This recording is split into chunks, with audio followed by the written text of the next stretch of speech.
चलिए आज आपको बताते हैं कि हमारे यहाँ पे यूरिया की खदान कैसे होते हैं। और दूसरी बात ये है कि फसलों को सबसे ज़्यादा आवश्यकता होता है एनपीके रसायन की।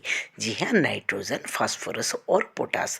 तो इसमें से नाइट्रोजन पाया जाता है इन फलियों के पेड़ों में। जी हाँ, ये फलियों के पेड़ में सबसे ज़्यादा होता है प्रोटीन, यानी दलहन फसलों की जैसे ही ये बड़े पेड़ों में बहुत फलियाँ लगती है और इनकी बड़ी बड़ी जड़ें जो आजू बाजू खेतों में मिट्टी में मिलती है, तो उसके अंदर पाया जाता है सबसे ज़्यादा नाइट्रोजन। और ये फैक्ट्री के रूप में नाइट्रोजन को मिट्टी में मिलाता है। जी हाँ, करंज और कुछ फलियाँ होती है जैसे बबूल और ऑस्ट्रेलियन बबूल, करंजी, ऐसी जंगल जलेबियाँ, इन फसलों के अंदर फलियाँ होती हैं और इसके अंदर क्षमता होती है इसकी जड़ों में प्रकृति से नाइट्रोजन को खींचने की। जैसे प्रकृति में सबसे ज़्यादा नाइट्रोजन पाई जाती है 78%, तो उसके अंदर से नाइट्रोजन को मिट्टी में खींचने का काम ये पेड़ करते हैं और फिर गांठों के रूप में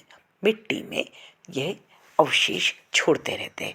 यानी है ना कमाल की बात कि यूरिया आपको प्रकृति में फ्री में मिलती है। तो ये हमारे परमाकल्चर का बहुत ही प्रभावशाली तत्व होता है कि प्रकृति से कैसे उनके लिए खादों को इकट्ठा करना और फसलों को सुव्यवस्थित ढंग से प्रकृति में देना। और ये फलियों जैसे बड़ी बड़ी फलियों की जो भी आप पेड़ देखते हैं, तो आप समझ जाइए ये हमारे बगीचे में लगभग 150 से ज़्यादा अन्य पेड़ों के फसलें हैं। तो ये चीकू, आम, रामफल, पपीते, जाम, इन सभी में कैसे मिल रहा होगा यूरिया। आप सोचिए, हम लोग 10 साल से बिल्कुल भी कुछ रसायन नहीं डाले हैं, लेकिन भरमार पूरी फसलों को है।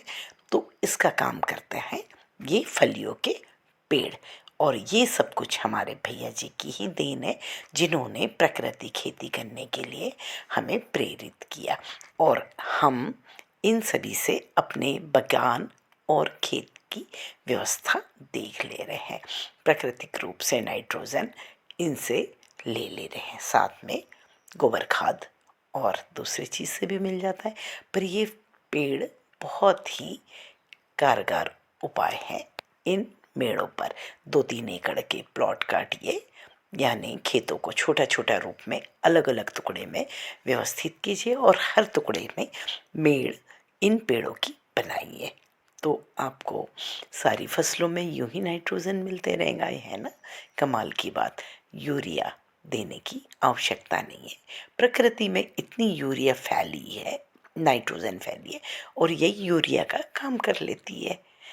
तो आप भी तैयार हैं अब प्राकृतिक